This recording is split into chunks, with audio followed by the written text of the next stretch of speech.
extra pressure on themselves when the defense is kind of getting ran through and they're sitting over there on the sidelines thinking, oh my gosh, we have to score this next possession? Well, I'll tell you, there's a lot of maturity that is happening, and like in that Mississippi State game, we were moving the ball pretty well there in the second half, and then when we had the turnover, right before the last drive, we came out the last drive and went right down the field and scored.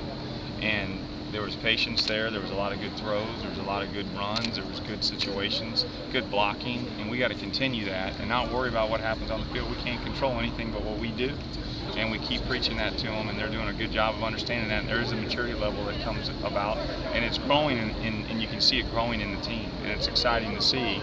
And now we got to go finish games. Bottom line, we got to go finish games. And Patterson, he came out, made a huge splash that NC State game, then maybe kind of disappeared for a game and a half, but now he is really, it seems like, the focus of a lot of people's defense. Can you just talk about his progression? Yeah, he's, it's just like anything. There's times where the ball's coming your way, and there's times where we're going to be able to, flip you the ball and let you go do things with it and all that kind of stuff. And there's been a bunch of times where we have flipped in the ball, and the defense did a good job of sidelining him, and that almost happened against Mississippi State last week, but then he came out of it, and obviously the kickoff return, there's always different ways to get him the ball. We got to keep getting him the ball, let him go do special things, and we got to go block for him, and we also got to protect for him. There's a couple routes where he was open, and Tyler had to scramble, and he's wide open, and we got to get him the ball and Justin the ball. And Justin's doing a great job working through it all, and I know he was frustrated a little bit, just like we were. We want to get him the ball too. He's a playmaker. We got to go get him the ball. Do sometimes two marquee wide receivers, do they have a little bit of competitiveness maybe in the locker room and on the practice field?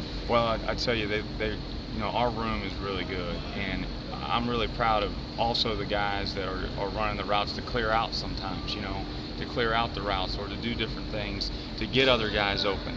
And Justin and CP love each other. They know they always joke around each other on the sideline or who's going to make the next play, all that kind of stuff. And that's got to continue to happen, and we just got to go out there and go make plays. I think the challenges this Alabama secondary. They're very good. Now the amount of reps they've had in games, there's a couple of them that have played a lot. There's a couple of them that haven't.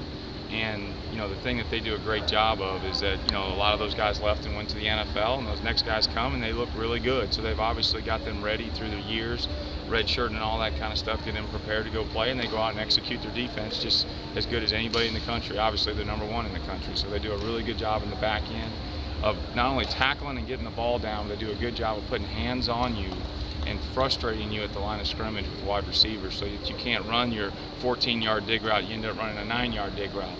And they do a good job of condensing your routes, and we got to do a good job of getting off the ball. You faced a potential first rounder last week in Banks, one earlier in the year in Emerson. How does D. Milner compare to those two guys? He's really good. He's really, really fast, big, strong, over 200 pounds. Very similar to Banks, very similar to Emerson. I mean, he's definitely in that group. He does a great job. He makes plays. He's really physical. He will stick his hands on you, and he will on your route reroute you very quickly. He does a really good job of that. Have you noticed teams scheming differently now that CP's had a lot of success this year?